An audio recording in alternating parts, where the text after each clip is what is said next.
A moon-swept ocean can drive one mad.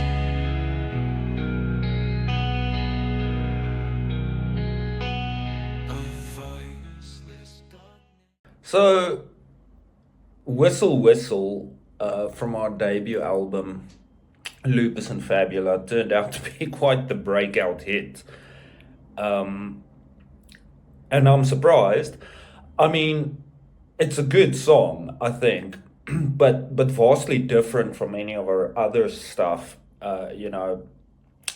Even in terms of genre classification, I wouldn't know where to place it, but certainly not metal, like the other stuff that we do.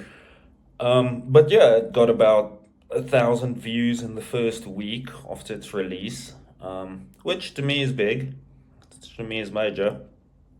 So I thought I'd give you a bit of a backstory on the genesis of the song and where it comes from. So when we were kids, my sisters and I, we went along with my parents on frequent sort of weekends away on guest farms and stuff, sort of very rural agricultural settings. And these places sometimes didn't have electricity. So when the sun went down, my dad would light some candles and he'd tell us ghost stories, which was fantastic. And he told ghost stories by an English writer of sort of the 1900s called M.R. James. And even today, as an adult reading his stories, they're still fucking terrifying. They really are. But there's one in particular that's always stood out, and it's called "Oh Whistle and I'll Come to You, My Lad." Um, it's a terrifying story, but it's a terrifying fucking name as well. "Oh Whistle and I'll Come to You, My Lad."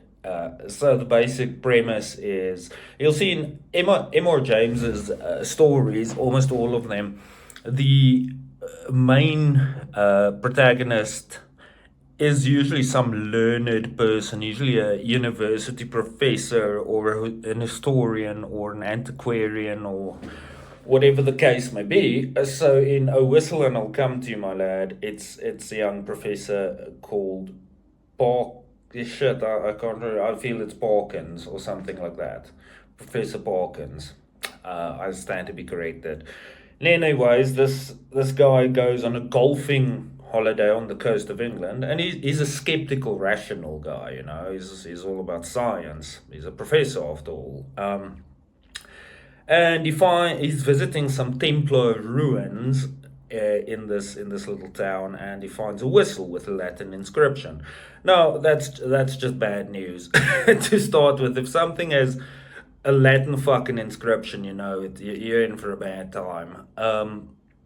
So yeah, he does end up blowing the whistle, so to speak, leading to the appearance of some sort of malevolent being that starts following him around, and it culminates in a showdown with this spectral figure who turns out to be a former priest named Otto, now turned malevolent spirit in the afterlife, who wants to claim the professor's soul.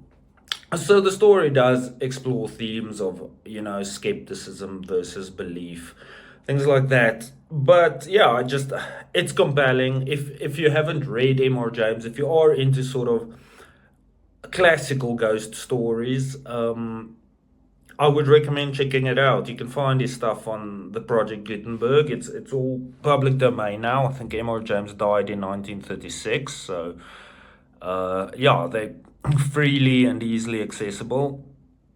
And that's the story of Whistle Whistle.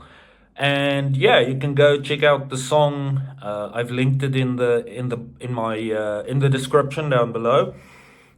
Please, please, please like, comment, subscribe. It really helps the channel grow. And yeah, till next time, keep it degenerate.